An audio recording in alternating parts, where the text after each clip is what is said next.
Meaning of intervention. Intervention. Intervention. Intervention. Intervention.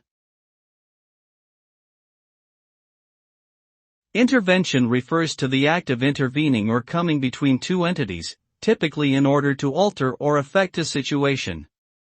In general, it involves taking action to change an existing situation in order to improve it.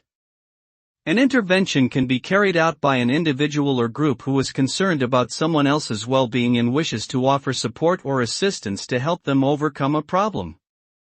It can take many different forms, including counseling, therapy, medication, or other treatments intended to address a specific issue. In some cases, intervention may also refer to diplomatic or military actions taken by one country or group of countries to influence the affairs of another nation.